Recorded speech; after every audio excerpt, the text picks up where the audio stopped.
We've got Amar Kaul, the MD and CEO, joining in on the show right now. Amar, hi, good morning. Good to have you on the show. And we were just logging in into your con call yesterday. You mentioned that lower margins in the industrial segment are because of the rise in commodity prices and increasing share in the railway business and strategic investment in consumer businesses as well. Your current industrial order book stands at about 3,200 odd crore rupees. Tell me, what's the outlook going forward on the execution of this order book, and more going into FY26 if high commodity prices will prevail or you think rise further? Yeah, hi, thanks, Aisha. Thanks for having me here. And yes, you've done your homework already by having joining the earnings call. Yes, so there has been a bit of stress on the industrial side. But having said that, as I elaborated yesterday in the earnings call as well, is that the go-to-market strategy and also the operational efficiency that we are working on, we are pretty positive about how things should turn out. Having said that, inflation, yes, commodity inflation will keep going up and down. Obviously, we cannot control that. But how we can control is by being disciplined on the top line margin expansion. How can we pass it on to the customer? So which means balancing your demand side and supply side is what we are honing our skills on. So that is point number one. Point number two is also our strategic investment to consumer business. As you know, we are pretty bullish about that. So we'll keep investing in next couple of quarters. You will see that happening. So that may be a bit of strain because, of course, whatever we are earning in that business, we'll keep plowing back that money into marketing and visibility piece of it. So that will continue to be there. So overall, if I talk about industrial business, I would say it will keep inching upwards because we are gaining on the market share. I think that's important. While you're investing, you would be investing from the free cash flow which you would generate. Could you give me a sense of free cash flow? How do you see that operating in FY26? So free cash flow, if you see, I think that's the positive side of what we are doing, I think, which is sufficient for the investments that we have laid out, which is a couple of things. One is the expansion of our capacities. This is what we see in the market for different businesses, especially in the power sector. Yes, we'll continue to invest to keep expanding. That's where we'll use this cash for. That's number one. And number two, anything on the inorganic side, if it comes across, because there's a very disciplined process that we follow, something that is around that. So we'll use that cash for it.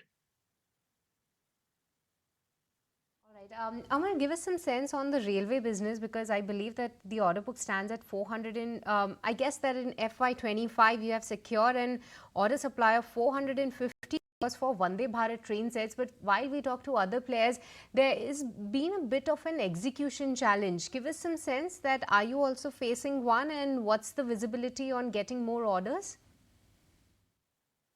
I think the couple of things that we have been working on. The number one, the Vande Bharat 10 train sets order that we have, it's about 400 plus crores.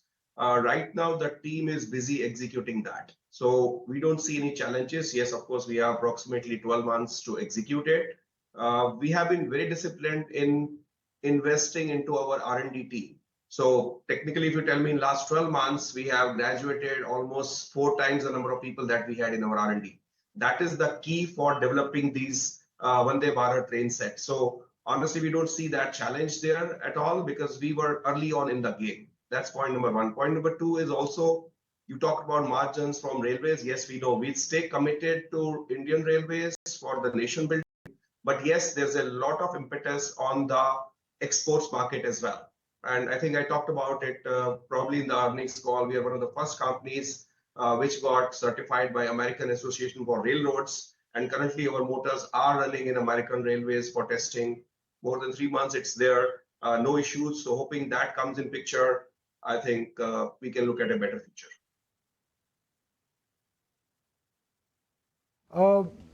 Railways is one of those businesses where competition intensity is highest and there is one buyer. I mean, there's only one buyer.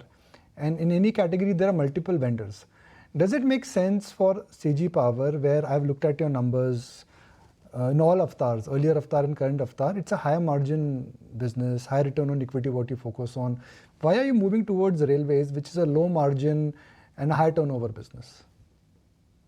So very good question, Nikunj.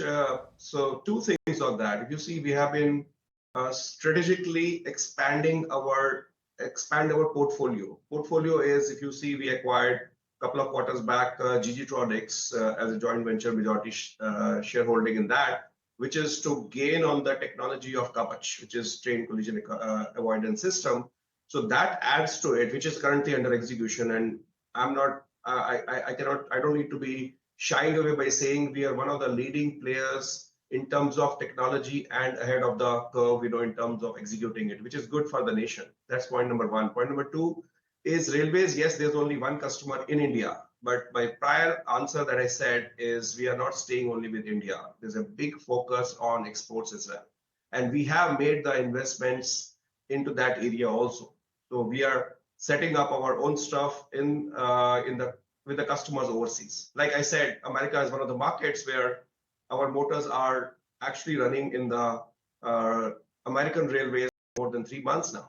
So the testing is over. Once the testing is over, the good news is that everything is going on fine. So that adds to it. So getting the top line as well as the bottom line, the strategy has been very clear to balance the two from the geographical expansion point of view and also from the product portfolio and technology point of view.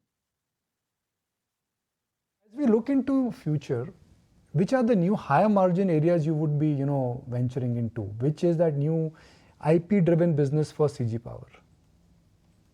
So one is higher margin. See, you have to work on getting there, improvement. For example, nobody thought about the power sector. That's one of the segments that we have. The kind of margins you are getting there. It's also, one is the market, of course, is favorable, but second is also your operational efficiency.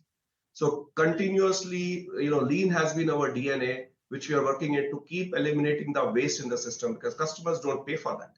So the more efficient, operationally efficient we become, better it is for us to gain on the margin. Number one. Number two is also for future. If you see one is the core area of capital allocation, and second area of capital allocation is also in the strategic investment, which is our semiconductor business. So once that starts kicking up, you will see both top line and bottom line improvements happening there. Okay, great to have you on the show then, Mr. Kaul. Thanks as always for highlighting how your earnings was and of course what the visibility is going forward. If you like this video, then like, share and subscribe to ET Now.